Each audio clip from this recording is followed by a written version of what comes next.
السلام علیکم ورحمۃ اللہ وبرکاتہ۔ بغیر تاخیر کے اپنے سبق کی طرف چلتے ہیں۔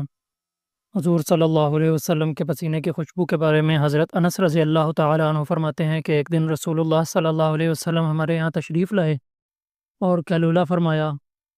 جب آپ صلی اللہ علیہ وسلم کو پسینہ آیا تو میری والدہ ایک شیشی لائیں اور پسینہ پونچھ کر جمع کرنے لگیں۔ اس دوران رسول اللہ صلی اللہ علیہ وسلم کی آنکھ کھل گئی۔ آپ صلی اللہ علیہ وسلم نے پوچھا کہ ام سلیم تم یہ کیا کر رہی ہو؟ تو انہوں نے عرض کیا میں آپ کے پسینے کو جمع کر رہی ہوں تاکہ ہم اسے خوشبو کے طور پر استعمال کریں۔ اس کے بعد شوہر کی وراثت میں بیوی کے حصے کے بارے میں قرآن پاک میں اللہ تعالیٰ فرماتے ہیں کہ ان عورتوں کے لیے تمہارے چھوڑے ہوئے مال میں چوتھائی حصہ ہے جبکہ تمہاری کوئی اولاد نہ ہو، اور اگر تمہاری اولاد ہو تو ان کے لیے تمہارے چھوڑے ہوئے مال میں 8واں حصہ ہے۔ ان کو یہ حصہ تمہاری وصیت اور قرض کو ادا کرنے کے بعد ملے گا۔ اس کے بعد ایک سنت کے بارے میں رسول اللہ صلی اللہ علیہ وسلم نے فرمایا جب تم صبح کرو تو یہ دعا پڑھو، اللہم بک اصبحنا و بک امسینا و بک نحیا و بک نموت و الیہ النشور۔ ترجمہ اس کا یہ ہے کہ اے اللہ ہم نے تیری ہی مدد سے صبح کی اور تیری ہی مدد سے شام کی،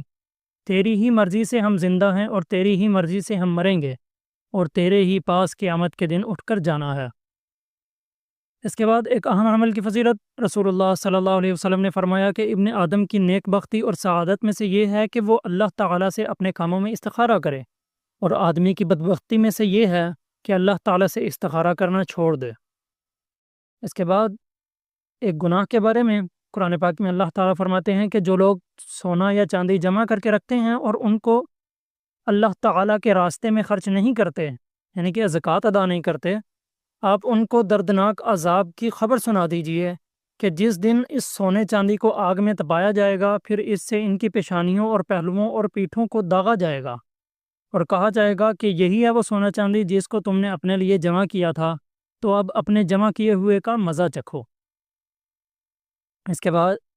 دنیا کے بارے میں قرآن پاک میں اللہ تعالیٰ فرماتے ہیں کہ مال اور اولاد یہ صرف دنیا کی زندگی کی رونق ہے، اور جو نیک اعمال ہمیشہ باقی رہنے والے ہیں وہ آپ کے رب کے نزدیک ثواب اور بدلے کے اعتبار سے بھی بہتر ہیں اور امید کے اعتبار سے بھی بہتر ہیں۔ لہٰذا نیک اعمال کرنے کی پوری کوشش کرنی چاہیے اور اس پر ملنے والے بدلے کی امید رکھنی چاہیے۔ اس کے بعد جہنم کی گرمی کے بارے میں حضرت عمر رضی اللہ تعالیٰ عنہ بیان کرتے ہیں کہ حضرت جبرائیل علیہ السلام نے رسول اللہ صلی اللہ علیہ وسلم سے کہا کہ مجھے اس ذات کی قسم جس نے آپ کو حق کے ساتھ بھیجا ہے، اگر جہنم سے ایک سوئی کے ناکے کے برابر سوراخ کر دیا جائے تو اس کی گرمی سے روئے زمین پر رہنے والے سب مر جائیں گے۔ اس کے بعد طب نبوی سے علاج کے بارے میں رسول اللہ صلی اللہ علیہ وسلم نے فرمایا کہ